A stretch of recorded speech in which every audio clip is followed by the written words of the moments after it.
Hello learners, आज से हम UGC net JRF paper 1 complete preparation series start करने वाले हैं। इस सीरीज़ में हम केवीएस मैदान के रेफरेंस से यूजीसी नेट पेपर 1 के हर एक चैप्टर को डीपली कवर करेंगे। हमारा एम सिर्फ सिलेबस कंप्लीट करना नहीं बल्कि कॉन्सेप्ट्स को इतनी अच्छी तरह समझाना है कि जब आप एग्ज़ाम्स देने जाएँ तो हर एक क्वेश्चन का जवाब कॉन्फिडेंटली दे पाएँ। तो चलिए शुरू करते हैं हमारा पहले चैप्टर से, that is chapter number 1, teaching aptitude. तो एजुकेशन क्या होता है? The word education has a wide meaning and it is difficult to define in precise term. The term education and learning are closely related. The object of education is learning, not teaching. Teaching is a way to make students are the key to everything that is good in our world today. Education is not only about past and present, but it is also the key to the future. Education not only teaches the children fact, but also teaches them how to think and learn on their own. तो education का मतलब सिर्फ school या college जाने से नहीं होता। Education एक बहुत ब्रॉड टर्म है जिसको एग्जैक्ट शब्दों में डिफ़ाइन कर पाना थोड़ा मुश्किल होता है। एजुकेशन, टीचिंग और लर्निंग तीनों एक दूसरे से क्या होते हैं, क्लोजली लिंक्ड होते हैं। टीचिंग का मतलब ये नहीं होता कि सिर्फ हमने बच्चे को लिख दिया और रटा दिया, बिल्कुल भी नहीं। टीचिंग एक बहुत ब्रॉड सेंस होता है। टीचिंग एक मेथड है स्टूडेंट्स को नॉलेज देने का। लर्निंग उसका रिजल्ट होता है जब हम कुछ नए फैक्ट्स, आइडियाज़ या स्किल को समझाते हैं और अपनी लाइफ में यूज़ करते हैं। एजुकेशन का एम होता है लर्निंग के साथ साथ, एजुकेशन का मेन एम है लर्निंग, सिर्फ टीचिंग नहीं। एक अच्छी एजुकेशन हमें सिर्फ किताब के फैक्ट्स नहीं सिखाती, बल्कि ये भी सिखाती है कि सोचना कैसा है, नए प्रॉब्लम्स या सोल्यूशन कैसे ढूंढने हैं, या फिर हमें ज़िंदगी में आगे कैसे बढ़ना है। ठीक है, अब यहाँ पर स्वामी विवेकानंद ने डिफ़ाइन किया है एजुकेशन को। Swami Vivekananda define the education as a manifestation of perfection already in man. तो स्वामी विवेकानंद कहते हैं कि जो एजुकेशन है वो क्या है, मैनिफेस्टेशन है परफेक्शन का ऑलरेडी इन मैन। इसका मतलब है कि हर एक इंसान के अंदर एक नेचुरल परफेक्शन छुपी होती है और एजुकेशन उस परफेक्शन को बाहर निकालने का काम करता है। वहीं एरिस्टोटल डिफाइन करते हैं education as a creation of sound mind in a body. तो एरिस्टोटल कहते हैं कि एजुकेशन सिर्फ दिमाग को ही नहीं, बॉडी को भी हेल्दी बनाने में मदद करता है। अब यहाँ पे एक और डेफिनेशन है हेनरिच प्लेस्टोलॉजी की। वो कहते हैं education is a natural, harmonious and progressive development of men's initiate powers. This define mean each of human being have an immense natural inborn talent in him. Education provide development, conducive atmosphere to him or her. तो इनके according क्या है कि इंसान के अंदर कुछ natural powers होती हैं और एजुकेशन का काम उन पावर्स को ध्यान से और नेचुरली डेवलप करना होता है। वहीं पर जॉन डुई भी कुछ डिफाइन करते हैं अपनी भाषा में। वो कहते हैं education as a power of which man is able to control his environment and fulfil his possibility. तो इनके अकॉर्डिंग एजुकेशन से इंसान अपने आसपास की दुनिया को समझता है और अपने ड्रीम्स को अचीव करने की कोशिश करता है। अभी हमारे पास एक और डेफिनेशन है फ्रोबेल की। फ्रोबेल कहते हैं education is a process by which the children develop its inner potential in manner so is to participate meaningfully in an external environment. The purpose of education is to expand the life of individual in order to participate in its all-pervading spirit which manifests and realizes itself and through the whole universe. तो Froebel के according इसका simple मतलब ये है कि education बच्चों के अंदर छुपी पोटेंशियल को बाहर लेके उन्हें दुनिया में एक्टिवली और पॉजिटिव तरीके से पार्टिसिपेट करना सिखाता है, या हम कहें कि उन्हें लायक बनाता है कि वो बाहरी दुनिया में पार्टिसिपेट कर पाएँ या सक्षम तरीके से वहाँ पर अपने आप को प्रेजेंट कर पाएँ। अब यहाँ पर कुछ फिलॉसफीज़ भी हैं, major philosophies and approaches in the education. आइए इसे देख लेते हैं। तो यहाँ पे लिखा है philosophy is a vast subject all except of explanation such as aim, object, curriculum, teaching methods, teacher, text book and discipline are influenced by the philosophy. तो जितनी भी चीज़ें होती हैं, जैसे कि एजुकेशन, जो जितना भी एस्पेक्ट होता है एजुकेशन का, जैसे हम एम कह सकते हैं, ऑब्जेक्टिव या करिकुलम, टीचिंग के क्या मेथड्स हैं, टीचर कैसा है या बुक्स कैसी हैं, डिसिप्लिन, सब कुछ इस फिलॉसफी को क्या करता है, इन्फ्लुएंस करता है। तो हमारी पहली फिलॉसफी कहती है 3 बेसिस ऑफ एजुकेशन। तो 3 बेसिस ऑफ एजुकेशन क्या कहता है, पहले हम ये देख लेते हैं। Number 1, the education process is decided on the basis of 3 questions: why, how and what. And the question of why is most important. This is answered by the philosophy, and how is decided by the psychology, and what is decided by social needs. तो यहाँ पर कह रहा है, पहले तो हम जितनी फिलॉसफीज है मेजर वो पढ़ रहे हैं, और उन फिलॉसफीज़ के अंदर हम पहला पढ़ रहे हैं 3 बेसिस ऑफ एजुकेशन। इसमें कहता है एजुकेशन के पीछे एक डीप थॉट प्रोसेस होता है जिसको हम एजुकेशन फिलॉसफी कहते हैं, यानी एजुकेशन का why, how and what decide करने को फिलॉसफी का बहुत बड़ा रोल प्ले करता है। ठीक है, मतलब एक होता है वाई, हाउ एंड व्हाट। तो यहाँ पे बोला गया है जो वाई होता है, मतलब किसी भी एजुकेशन क्यों करना चाहिए, तो वो हमें बताता है, उसका आंसर हमें किसमें मिलता है, फिजियोलॉजी में मिलता है। और हाउ, कैसे करना चाहिए, वो हमें साइकोलॉजी में मिलता है। और यहाँ पे लिखा हुआ है, और यहाँ पे तीसरा है व्हाट, क्या, तो वो हमें बताता है सोशियोलॉजी में बताता है। ओके, यहाँ पे लिखा हुआ है philosophies of education were of important philosophy of education have been mention below. और इसके सिवा भी और भी हैं जो हम डिस्कस करने वाले हैं। सेकेंड है आइडियलिज्म। तो आइडियलिज्म क्या है, has been derive from the word ideal. It is basically about mind and self, that is actually spiritualism. The universal mind or a god is central in understanding the world. God is the source of all creation and knowledge, and spirit and the mind constitute reality.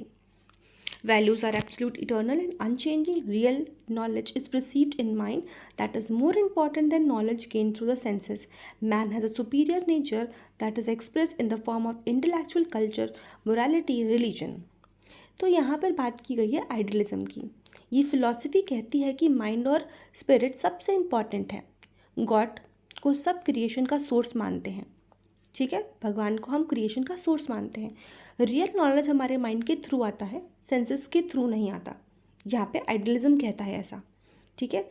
Values जैसे honesty, kindness हमेशा same रहते हैं, ये कभी नहीं बदलते according to idealism. Idealism के कुछ मैन है superior nature and express form of intellectual. Man जो होता है वो क्या है, सुपीरियर है नेचर, और हम इसे किस में एक्सप्रेस करते हैं, इंटेलेक्चुअल कल्चर, मोरालिटी और रिलीजन के थ्रू। अब यहाँ पे कुछ प्रोपोनेंट थे, मतलब हम ये कह सकते हैं कुछ इंपॉर्टेंट फिलोसफर्स थे आइडियलिज्म के। वो कौन कौन थे, यहाँ पर फेमस जो थे वो स्वामी दयानंद, विवेकानंद एंड श्री अरबिंदो थे। ओके, इसके बाद हम नेक्स्ट पढ़ेंगे naturalism. Contrary to idealism, naturalism is a philosophy with the belief that nature alone represents the entire reality. Human life is a part of nature. It is itself reality. Human life is a part of nature. It is a self-sufficient entity having its own nature, matter, natural force, and natural laws. It emphasizes is on matter and the physical world. It does not believe in spirituality and supernaturalism. Okay. Naturalism बोल रहा है, तो ये philosophy कहती है कि nature ही सब कुछ है, हमारी लाइफ भी नेचर का ही पार्ट है। सेंसेस से जो एक्सपीरियंस मिलता है वो असली नॉलेज होती है। मतलब नेचुरलिज्म कहता है जो हमारी सेंसेस जो भी एक्सपीरियंस कर रहे हैं और हम उनसे जो नॉलेज गेन कर रहे हैं, दैट इज़ द एक्चुअल और रियल नॉलेज। एजुकेशन का इन्वायरमेंटल, नेचुरल और इंजॉयबल होना चाहिए। ओके, अब इनके कुछ अपने फिलोसफर्स थे, और इनके जो इम्पोर्टेंट फिलोसफर्स थे वो कौन थे, जो हमारे इंडियन अगर मैं कहूँ तो वो थे रविन्द्रनाथ टैगोर, और दूसरे थे हर्बर्ट स्पेंसर। ओके, अब हम बात करेंगे प्रैग्मेटिज्म की। प्रैग्मेटिज्म क्या है, is basically a Greek word which mean practice और action. Here the key word is utility. Whatever is useful is good and whatever is good is useful. Pragmatism live in the world of facts. Pragmatists focus on activity or doing. There is no absolute value of life. Truth is created during the course of experience. Humans achieve being and have an ability to solve their problems through logic of experiment and scientific methods. तो pragmatism का basic idea है, जो काम है जो काम का है वही सच है। नॉलेज एक्सपीरियंस और साइंटिफिक मेथड से मिलता है। ट्रुथ हमेशा एक्सपीरियंस के बेसिस पर बनता है, कोई फिक्स ट्रुथ नहीं होता। ठीक है, अब मैं इसमें इम्पॉर्टेंट फिलोसफर्स की बात करूँ तो कौन थे? जॉन ड्यूई थे, किलपैट्रिक थे। ओके, नेक्स्ट हम आते हैं constructivism. The learner actively construct knowledge. Jean Piaget and J.S. Berner believe that learners involve an active processing of information and that each individual actively organizes and constructs knowledge for itself. तो यहाँ पर बात हो रही है, इनके according क्या होता है, लर्नर्स खुद अपनी नॉलेज एक्टिवली बनाते हैं। लर्निंग एक डायनामिक प्रोसेस है। ठीक है, जे.एन. पियागेट कहते हैं कि लर्निंग में एसिमिलेशन और एकोमोडेशन होता है। ठीक है, अब एसिमिलेशन क्या होता है? पुराने आइडियाज़ में नए एक्सपीरियंस को फिट करना को ही एसिमिलेशन कहते हैं। और एकोमोडेशन क्या होता है? पुराने आइडियाज़ को बदल कर नए आइडिया को एक्सेप्ट करना, दैट इज़ एकोमोडेशन। अब इनके कुछ इंपॉर्टेंट फिलोसफर्स थे, वो कौन थे? J.S. Burner and J.N. Piaget. अब हम मूव करेंगे नेक्स्ट पर, ह्यूमैनिज्म पर। Humanism, it is a reasonable balance in life and regards humans as a center and measure all the activities. Humanism believes in the interest and the welfare of the human being. Thus, the life of a human being should be transformed so that the welfare of all become the goal. The form of learning is on self-actualization. It advocates cooperation, mutual tolerance, and social understanding. अब humanism का मतलब क्या हो गया? Human beings को centre माना जाता है। यहाँ पे ह्यूमन बीइंग क्या है? हर चीज़ का सेंटर है। हर इंसान के वेलफेयर पर फोकस किया जाता है। एजुकेशन का एम है सेल्फ एक्चुअलाइजेशन और सोशल अंडरस्टैंडिंग डेवलप करना। रेशनलिज्म, एंड हम बात करेंगे next topic, that is rationalism. Rationalists claim that there is a significant way in which our concept and knowledge are gained independently of sense experience. तो यहाँ पर बोला गया है रेशनलिज्म, नॉलेज माइंड से आता है बिना सेंसरी एक्सपीरियंस के भी। अकॉर्डिंग टू रेशनलिज्म, इनका मानना है कि जो नॉलेज है वो हमारे माइंड से आता है बिना किसी सेंसरी एक्सपीरियंस के, सेंस ऑर्गन के एक्सपीरियंस के। अब आता है imperialist, claim that sense experience is a ultimate source of all concept and knowledge. अब रेशनल का ही अपोजिट है। अब ये कह रहे हैं कि जो हम सेंसेस से चीज़ एक्सपीरियंस करते हैं वही क्या होता है? अल्टीमेट सोर्स ऑफ नॉलेज होता है। ठीक है, इनका कहने का मतलब है नॉलेज सेंस के एक्सपीरियंस से ही आता है, जस्ट अपोजिट ऑफ रेशनलिज्म। अब हम बात करेंगे 9th का, that is existentialism. It is a philosophy that emphasizes individual existence, freedom, and choice. This emphasizes the uniqueness and the isolation of the individual experience in a hostile or in a different universe. In a hostile or in a different universe, regard humans' existence and unexplainable and stresses freedom of choice and responsibility for the consequences of the one's act. इसके according क्या होता है? ये philosophy कहती है कि इंसान अपने डिसीज़न के लिए खुद रिस्पॉन्सिबल है। हर इंडिविजुअल का एक्सपीरियंस यूनिक होता है, तो हर एक इंडिविजुअल दूसरे इंडिविजुअल से अलग है। तो जाहिर सी बात है हर एक इंडिविजुअल की सोचने की क्षमता और कुछ करने की क्षमता डिफरेंट होगी, इसीलिए उनके एक्सपीरियंस भी क्या होते हैं? हर एक चीज़ को लेकर डिफरेंट होते हैं, क्योंकि उनके पर्सपेक्टिव अलग होंगे, उनका सोचने का तरीका अलग होगा। तो उससे क्या होता है कि जो वो एक्सपीरियंस करते हैं वो भी क्या होता है? डिफरेंट होता है बाकी लोगों से। Okay, next is behaviourism. Behaviourism क्या कहता है? It assumes that the learner is a passive organism who may be condition to learn new behaviour. अब इनका कहने का मतलब है कि जो लर्नर होता है वो एक पैसिव ऑर्गेनिज्म होता है जो कोई भी नई चीज़ लर्न करने की क्षमता रखता है। ठीक है, मतलब नई नई चीज़ें वो लर्न कर सकता है, is able to learn new things, right? तो learning could be explained by the change in observable behavior. अब यहाँ पे हमारे पास दो लॉ हैं, that is law of exercise and law of effect. अब ये दोनों लॉ क्या कहते हैं? लॉ ऑफ एक्सरसाइज क्या कहता है? Repeating a condition response would strengthen the bond between the stimuli stimulus and the response. In the other words, practice makes a man perfect. बढ़िया बात है. फिर लॉ ऑफ इफेक्ट क्या कहता है? Law of effect is a principle of reinforcement and punishment. Pleasures and pain resulting from the previous behaviour decides our future behaviour. ये दोनों बहुत अच्छे लॉ हैं. तो लर्निंग सिर्फ बिहेवियर खुद के चेंजेस से समझा जा सकता है. ठीक है, बिहेवियर में चेंज आया विच मीन्स उसने कुछ तो लर्न किया होगा, राइट. तो जो थॉर्नडाइक हैं उनके लॉ के अकॉर्डिंग लॉ ऑफ एक्सरसाइज कहता है प्रैक्टिस से लर्निंग स्ट्रांग होती है. हम जितना प्रैक्टिस करेंगे हमारी लर्निंग क्या होगी, उतनी ही अच्छी होगी और वो उतनी ही निकल के बाहर आएगा. अब लॉ ऑफ इफेक्ट क्या कहता है? अच्छे रिजल्ट मोटिवेशन देते हैं और बुरे रिजल्ट डिस्करेज करते हैं. विच मीन्स आपका रिजल्ट एक बार अच्छा नहीं आया तो उससे आप नेक्स्ट टाइम के लिए मोटिवेट नहीं, डिस्करेज हो जाओगे. ऐसा होता है, बहुत बार होता है लोगों के साथ. The next one is gestalt psychology. It believes that the whole is greater than the sum of its part.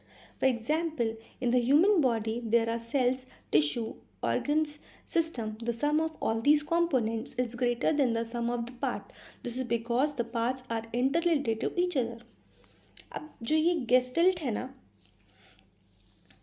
जो गेस्टल्ट साइकोलॉजी है ना, वो कहती है whole is greater than the sum of its part. इंसान चीज़ों के पार्ट में नहीं, एक कंप्लीट फॉर्म में देखा जाता है. ठीक है, लर्निंग कई बार सडन इंसाइट से भी हो सकती है. तो हम आज क्या करते हैं, जो पूरी चीज़ होती है ना वो किसी भी टुकड़े टुकड़े को ऐड करने से ज़्यादा ही होती है. इनका एक्सप्लेनेशन का मतलब है whole is greater than the sum of its part. जो पूरा पूरा है वो हमेशा ज़्यादा होगा रेदर देन कि हम किसी चीज़ को टुकड़ों में तोड़ रहे हैं और उसको जोड़ रहे हैं एक साथ. ओके, वैसे हमने बोला ह्यूमन बॉडी, जैसा सेल, टिश्यू, ऑर्गेनिज्म, ये सब अलग अलग है. लेकिन अगर मैं इसको पूरा बोलूँ तो क्या है, किसका पार्ट है? ह्यूमन बॉडी का पार्ट है, राइट.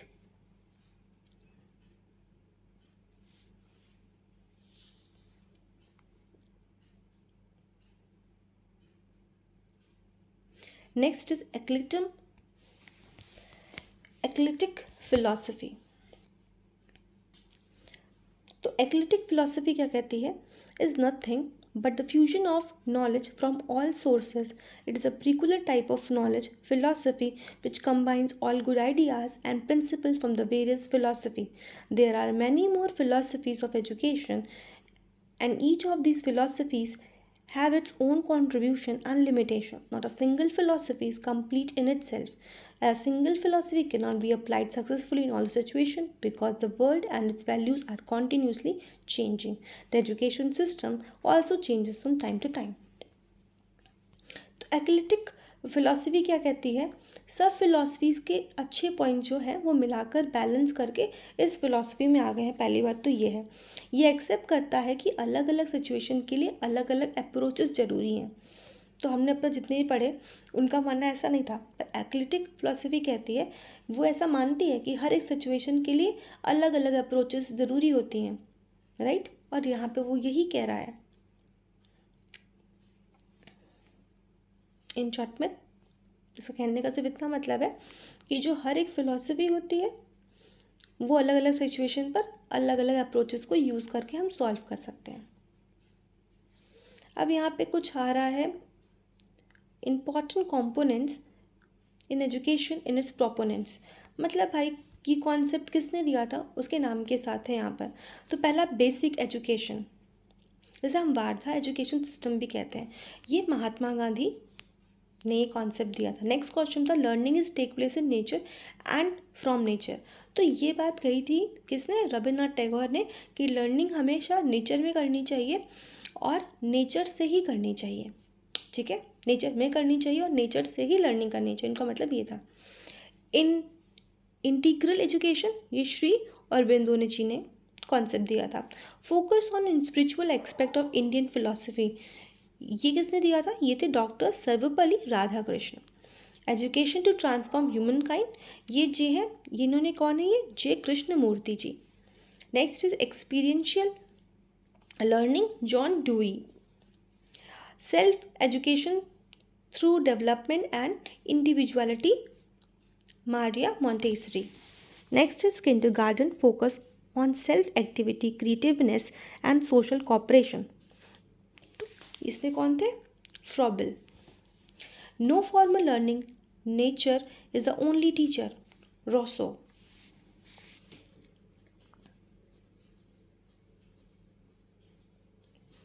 ओके, अब हम बात करेंगे फॉर्म्स ऑफ एजुकेशन की. तो फॉर्म्स ऑफ एजुकेशन कितने तरह के हैं? एक तो है फॉर्मल, एक है इनफॉर्मल और एक है नॉन फॉर्मल. तो हमें तीनों फॉर्म्स ऑफ एजुकेशन के बारे में डिस्कस करते हैं. तो चलिए शुरुआत करते हैं फॉर्मल एजुकेशन के. It is pre-planned, direct, organized and given in specific education institutions, specified period and its well-defined curriculum. It is given by qualified and trained teachers. Formal education observes strict discipline. It occurs at different levels such as primary, middle, secondary, higher school, graduate, postgraduate, doctorate, postdoctorate. It can be in humanities, science, technical and professional rate.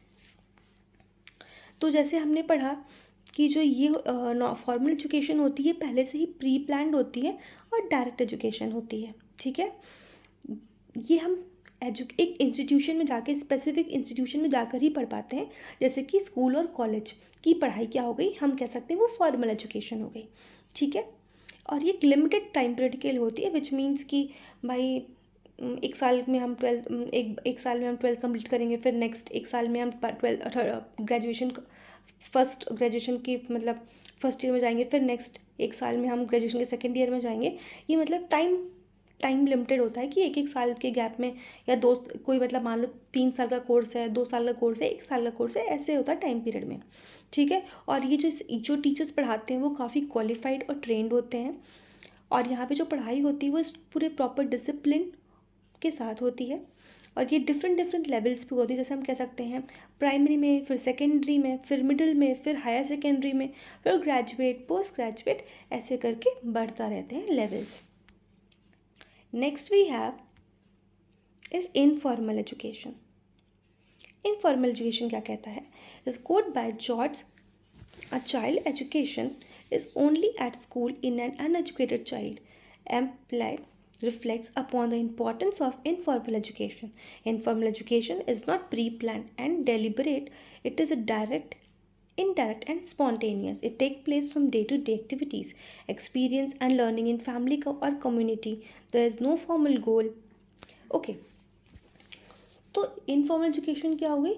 जो day to day life से मिलती है, अपने घर से, friends से, जहाँ पे आप जिस कम्युनिटी से बिलोंग करते हो उनसे, रिलेटिव से.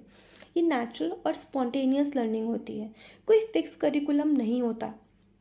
ठीक है, कोई भी फिक्स करिकुलम यहाँ पर नहीं कि आपको यही किताबें पढ़नी है, आपको यही एक्टिविटीज़ करनी है, ऐसा कुछ नहीं होता वहाँ पर. अब जॉर्ज कहते हैं कि यहाँ पे जो बच्चे सिर्फ स्कूल में पढ़ते हैं, a children educated at school is uneducated child. तो जो सिर्फ पढ़ाई स्कूल में हो रही है वही बच्चा पढ़ रहा है, उसके अलावा वो कुछ नहीं सीख रहा है, तो वो क्या है? वो अनएजुकेटेड चाइल्ड है. वो अनएजुकेटेड चाइल्ड क्योंकि उसने कोई नई चीज़ नहीं सीखी, अपने स्कूल से अलग कुछ और उसने कुछ और नॉलेज गेन नहीं की. ओके, तो इनका कहने का कुल मिला के मतलब ये था कि स्कूल की नॉलेज तो ठीक है, पर उसके साथ साथ नॉलेज जो होती है वो बाहरी, स्कूल के बाहर भी जो नॉलेज होती है वो भी बहुत इम्पॉर्टेंट होती है. ठीक है, और ऐसी नॉलेज होती है वो प्री प्लान नहीं होती. ये जैसे कोई सिचुएशन क्रिएट हुई तो वो उस सिचुएशन से बच्चा जो सीखता है, ठीक है, ये उस तरह की knowledge, that is informal knowledge. अब आता है non formal knowledge. Education is a life long process. It is integrated with life and work. It falls within the formal and informal type of education. It is flexible system. It is intentional, incidental and given outside the formal system. It is consciously and deliberately planned, organized and systematically implemented. It is an open system of education without rigid rules, regulation and fixed ages, stages and time schedule. Social and education, distance education are example of the non-formal education. तो जैसे कि हम बात करते हैं कि non formal education क्या होता है. ये नॉन फॉर्मल एजुकेशन जो होता है वो फॉर्मल और इनफॉर्मल एजुकेशन का क्या होता है? कॉम्बिनेशन होता है, कुछ बीच का होता है. ठीक है, लाइफ लॉन्ग लर्निंग के लिए डिज़ाइन होता है ये. अडल्ट एजुकेशन, डिस्टेंस एजुकेशन जैसे एग्जाम्पल्स इसके अंडर आते हैं। यहाँ पर क्या होता है, वो लोग यहाँ पे जो एजुकेशन सिस्टम होता है ना वो काफ़ी फ्लेक्सिबल होता है और इस तरह से डिज़ाइन किया जाता है कि हर एज का इंसान पढ़ सकता है ना। यहाँ से हर एक इंसान क्या करता है, एजुकेशन ले सकता है अपनी लाइफ के डिफरेंट डिफरेंट स्टेजेस पर, अपने अकॉर्डिंग टाइम शेड्यूल पर। ठीक है, ऐसे डिस्टेंस लर्निंग क्या होती है, आप कोई जॉब भी कर रहे हो और आपको पढ़ाई भी करनी है, तो वो क्या होगा, वो आपके अकॉर्डिंग वो सब कुछ वहाँ पे मैनेज कर लेते हैं कि ठीक है आप क्लासेस अटेंड मत करो, आप संडे क्लासेस अटेंड करो, बाकी दिन आप जॉब करो। इस तरह की जो चीज़ें होती हैं दैट वो कम आती हैं किसके अंदर, नॉन फॉर्मल एजुकेशन के अंदर, जहाँ पे आप फ्लेक्सिबल है, आपको जब पढ़ना है आप तब आप पढ़ सकते हो। ये नहीं कि आपको स्कूल पूरा अटेंड करना है, नहीं आप नहीं कर पा रहे हो कोई बात नहीं है, आप ऑनलाइन ले लो, जहाँ से आपको फ्लेक्सिबिलिटी पड़ रही, जैसे आपको ईजी पड़ रहा है आप वैसे पढ़ लो। ठीक है, और एज भी कोई ऐसा मैटर नहीं करती कि होता है ना 12th के बाद कुछ लोग 1 साल 2 साल का ड्रॉप लेते हैं, फिर उसके बाद मतलब ऐसा नहीं कि एज या फिर टाइम लिमिट नहीं होती कि इतने टाइम में आपको ये करना है या इतनी एज में आपको ये करना है, ऐसा कुछ नहीं है। ये सब लोगों के लिए होता है जो पढ़ना चाहते हैं। इसका सबसे अच्छा एग्जाम्पल हम कह सकते हैं डिस्टेंस लर्निंग होती है। ओके, अब हम यहाँ पर AIIMS and objectives of education है जो कि हम नेक्स्ट वीडियो में कवर करेंगे। तो लर्नर्स, ये थी हमारी UGC net JRF complete preparation series की पहली वीडियो। अगर आपको ये वीडियो पसंद आई हो तो प्लीज़ लाइक करें, अपने फ्रेंड्स के साथ शेयर करें और हमारे चैनल को सब्सक्राइब करना ना भूलें। आपको भी किसी टॉपिक या चैप्टर में कोई कन्फ्यूजन हो तो कमेंट सेक्शन में ज़रूर बताएं, मैं आपकी मदद करूँगी। फिर मिलते हैं अगली वीडियो में, तब तक के लिए happy studying, keep learning and stay motivated. Thank you and all the best. Bye bye.